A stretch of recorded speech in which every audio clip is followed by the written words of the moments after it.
visitor finds your best article, downloads your checklist, and enters their email address. Except the download link broke 3 weeks ago. Nobody noticed. The traffic is still arriving, the funnel is still running, and the asset is still failing. Mate, it's good to have you here. Let me ask you something. What if your next business problem isn't a lack of ideas, but a lack of post-launch design? Here's the thing. We put enormous effort into launching a website, a digital product, or an AI workflow. Then launch day arrives, we celebrate, and maintenance becomes that vague task sitting somewhere in the back of our minds. We'll get to it next week, after the next project, when things slow down. But things rarely slow down at a convenient time. Meanwhile, small failures accumulate. A recommendation points to a product that disappeared. An email sequence still describes an old offer. A form submits, but the notification never arrives. An automation runs without an error, yet sends an empty customer field into the next system. None of these problems necessarily creates a dramatic alarm. They just make the business a little less useful, a little less trustworthy, and a little more expensive to operate. So the goal today is not to convince you to inspect every sentence on your website every Friday.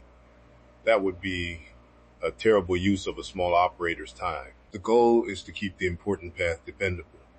The path that turns attention into trust, trust into an action, and that action into a useful result. I call this the asset maintenance map. It's a lightweight way to answer 3 connected questions. Which parts create most of the value?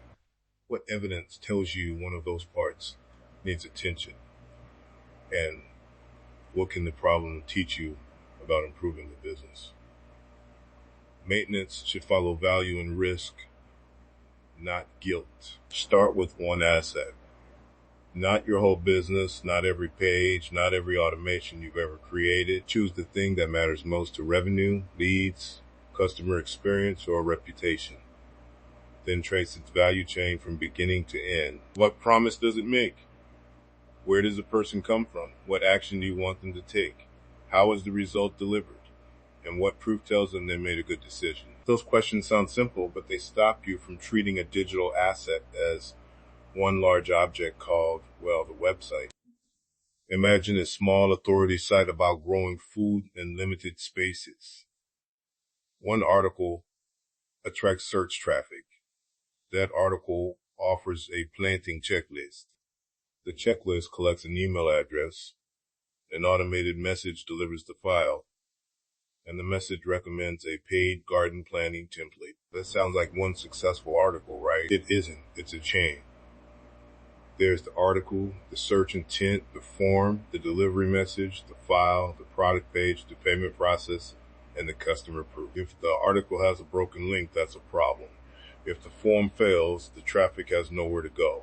If the file is missing, trust drops immediately. If the template is confusing, the conversion point weakens. Now rank those pieces by consequence. Which failure could stop revenue? Which one would damage trust? Which one would create manual work? Which one depends on a platform, a changing link, or a time-sensitive claim? You can use high, medium, and low. High means the value chain could be interrupted. Medium means it creates meaningful friction.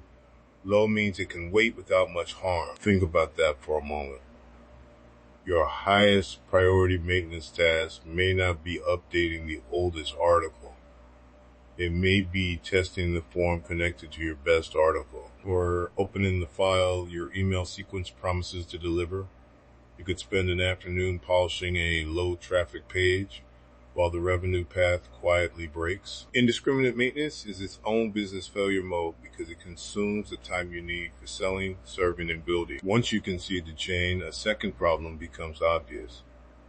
When exactly are you supposed to check all of this? The usual answer is every week or every month. But check everything every month is not a plan. It's a large task with no clear finish line, which means it gets postponed. A better answer is a trigger. When this happens, take that action. A failed link check can trigger a website review. The customer saying, I never received the file, can trigger an end-to-end test. A repeated question can trigger a clearer instruction. A changed software field can trigger an automation test.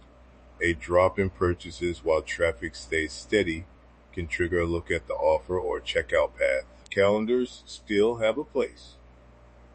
A high-risk payment link might deserve a monthly test, even if nobody has complained. But a calendar tells you to look because time passed. A trigger tells you to look because evidence says something may have changed. High-risk components can use both. Low-risk components may need neither until a real signal appears. Here's a quick example from digital products. Suppose your spreadsheet template still works, but its instructions reference a menu that changed in the software. One customer asks where to find it. You answer them and move on. Then another customer asks the same thing. Then a third. That pattern is not just support work. It's evidence that the product has an explanation problem. Or consider an AI workflow that summarizes incoming requests. A platform changes the name of a field, and the workflow still runs, but the customer category arrives blank. The system hasn't crashed. That's what makes it dangerous. A visible error gets attention. A silent degradation can continue for months. So a trigger might be a missing field, an unusual output, or an exception that appears more than once. When you fix a triggered problem, record the reason in one sentence. Broken dependency. Repeated customer question. Failed test. Changed claim. Declining conversion. That little note becomes a useful record of how your business actually fails instead of how you imagine it fails. And this is where maintenance becomes more than preservation. Recurring problems are product intelligence. 5 people asking how to adapt the checklist to a balcony may be pointing toward a new guide. Repeated requests for the same spreadsheet formula may be pointing toward a better template. The same automation exception every week may be telling you to add validation before the data moves forward. Don't rebuild the business after every complaint. One confusing question may be normal. 5 similar questions suggest a pattern.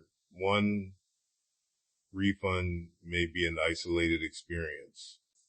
Several refunds tied to the same step deserve investigation. Look for repetition, concentration, or a measurable change in performance. That's how upkeep turns into better content, better products, and better systems. Let's put the map into a simple register. Use a spreadsheet, a notes app, or whatever you will actually open. Write 6 things: the component, why it matters, its risk, the trigger, the action, and the owner. Add a link and a next review date if those help. If you cannot write the trigger in one sentence, the task is probably too vague. For the food growing site, the lead form might say high risk because it captures the best articles leads. Trigger, a failed test or delivery complaint. Action, submit a test and confirm the email arrives. Owner, you. The delivery message might say high risk because it promises the checklist. Trigger, a change download URL or customer report. Action, open the file from the actual received message. The main article might be medium risk. Its trigger could be a broken link, a change recommendation, or several questions about the same section. The action is not rewrite the entire article.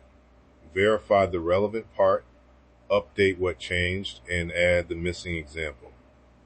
Notice the difference? A trigger keeps maintenance narrow. Give yourself 30 minutes to build the first version. Choose one important asset. Trace its path from promise to proof. List 5 to 10 components. Mark the high-risk ones. Give each high-risk item one trigger and one action. Then put a short monthly check on the calendar for the high-value path. Visit the page, submit the form, open the email, click the download, and look at the offer as if you were new. You may find nothing wrong. That's fine. The purpose is not to manufacture work, it's to catch important failures while they're still small. For medium risk items, wait for a trigger or use a broader quarterly check. For low risk items, let evidence earn their place on the list. You also need a retirement rule because a map can become cluttered. If an item has no meaningful traffic, no strategic role, and no evidence that anyone relies on it after 2 review cycles, archive it, merge it, redirect it, or remove it. Maintenance is not only repair. Sometimes maintenance is reducing the number of things that can break. The deeper question is, what would quietly break if you ignored this asset for 6 months? Would a dependency disappear? Would the instructions still make sense? Would the delivery process still work? Would the proof still be credible? Ask that question without turning it into a disaster story. You're simply looking for the few points where a small amount of attention protects a large amount of existing effort. Let's connect the dots first. Map the value chain so you know what actually keeps the asset valuable. Then use evidence-based triggers so maintenance happens when risk or change justifies it. Finally, treat recurring problems as information about what to clarify, improve, package, or retire. Before you move on today, open one important digital asset. Write down its highest risk component, the trigger that would reveal a problem, and the next action you will take. Make the action small enough to complete, then notice what you learned the first time the trigger fires. That feedback is the beginning of a maintenance system and possibly the beginning of your next useful improvement. Here's the thing, the advantage usually isn't having more assets. It's having assets that keep working. If this gave you a practical way to protect something you've already built, subscribe to the show. We'll keep looking at smarter systems for building durable digital properties, independent income, and more self-reliant businesses. Well, that's enough to think about for today. Appreciate you spending a few minutes with me. I'll catch you in the next one.